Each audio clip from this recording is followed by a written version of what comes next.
It was a warm summer afternoon in 1916, and on the corner of Surf and Stillwell Avenues in Coney Island, a Polish immigrant named Nathan Handwerker was selling something simple, a 5-cent hot dog. It was salty, greasy, and packed in a soft bun. People devoured it like it was manna from heaven. But half a world away, nestled in the smoky heart of Germany's Franconia region, something older, much older, was sizzling on charcoal grills. The Bratwurst, bigger, meatier, more ancient, and depending on who you ask, far superior. This is not just a story about sausages.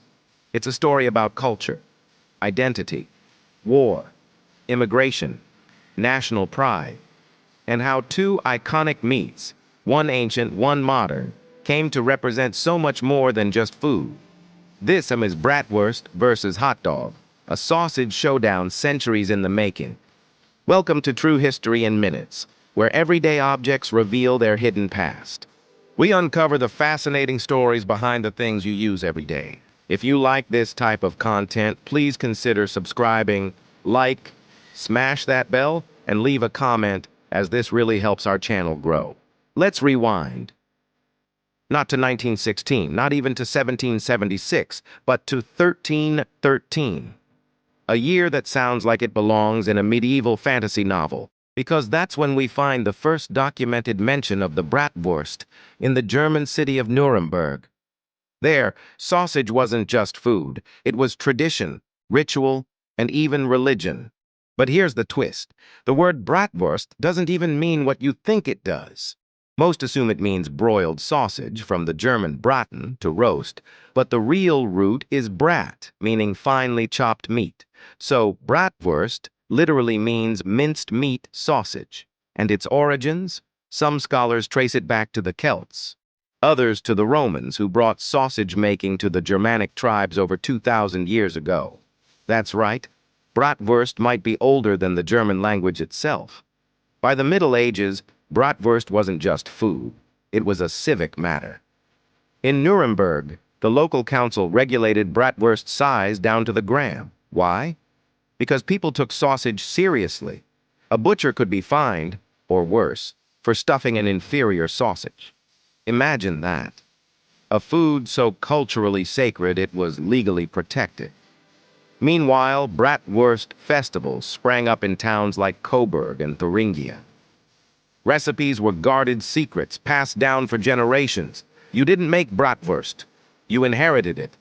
Now cross the Atlantic. It's the 1800s. German immigrants are flooding into America, bringing their language, their beer, their Christmas trees, and their sausages.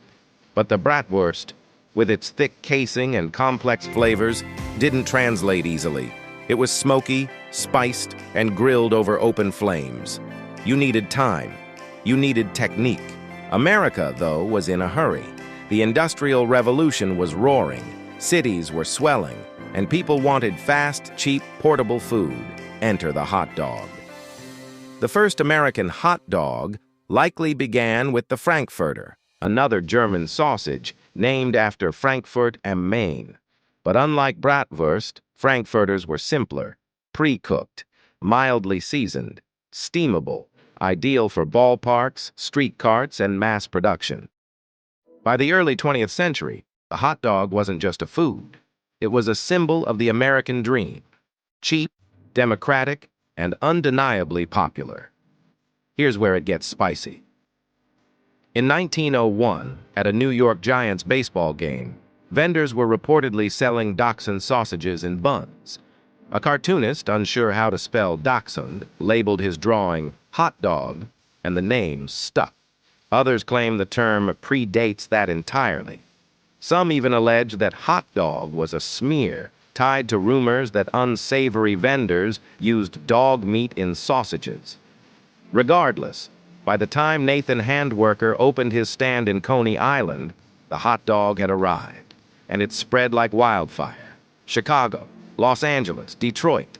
Each city gave it a twist. Mustard, relish, chili, sauerkraut, celery salt, even cream cheese. But wait, where was the Bratwurst? Lurking, waiting, and then, slowly, rising again. You see, the Bratwurst never disappeared. It remained beloved in German-American enclaves, in Milwaukee, Cincinnati, and Sheboygan. Ah, yes, Sheboygan, Wisconsin. A town that grills bratwurst not over gas, but over glowing charcoal, between buttered rolls, served two at a time. There, the bratwurst isn't a snack. It's a ritual. During the 1980s, as American palates began to crave authenticity and bold flavors, the bratwurst made a comeback. Microbreweries, Oktoberfests, backyard BBQs. Suddenly, the brat was back in business.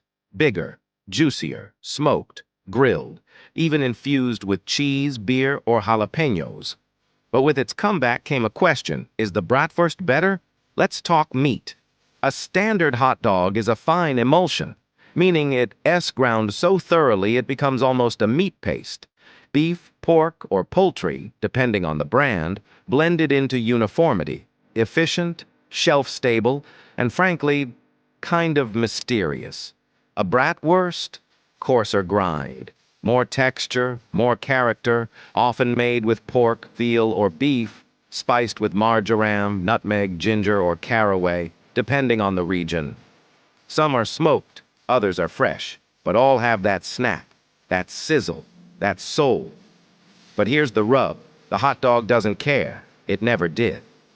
While bratwursts guarded their recipes, hot dogs sold themselves on one thing: relatability. They were for kids, for dads, for ball players, for anyone with a dollar and an appetite. They didn't demand reverence. They were fun. And that is the genius of the hot dog. It democratized sausage. In a world of increasing complexity, the hot dog was delightfully simple. But that simplicity came at a cost. In 2015, the World Health Organization dropped a bombshell. Processed meats, including hot dogs, were classified as carcinogenic. Sales dipped. People began questioning what exactly was in their frankfurters. And the brat? It just stood there, arms crossed, quietly smug. Because the bratwurst, especially the artisanal kind, was often fresher, less processed, more natural. Yet even that wasn't the end of the fight. Today, in grocery aisles and food trucks, the battle rages. Some brats are pre-cooked and bland. Some hot dogs are made with grass-fed beef and artisanal spices. The lines blur. The sausage war grows murkier. But the real twist? The hot dog and bratwurst aren't enemies. They're cousins. Divergent branches from the same ancient culinary tree. One became a global superstar. The other stayed true to its roots. And now they coexist, side by side on the grill, at tailgates, family reunions, and state fairs. So which one wins? Maybe that's the wrong question. Because in the end, food isn't just about flavor. It's about memory. Maybe your dad handed you a hot dog at your first baseball game. Or maybe your grandmother grilled bratwurst in the backyard every summer. Maybe you don't even like sausage, and that's fine too.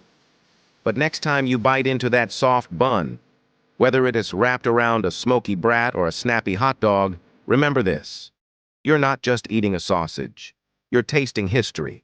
Centuries of culture, migration, survival, and innovation in one simple bite. If you like this type of content, please consider subscribing, like, smash that bell, and leave a comment, as this really helps our channel grow. And that's the real meat of the story. Thanks for watching, and we will see you in the next episode.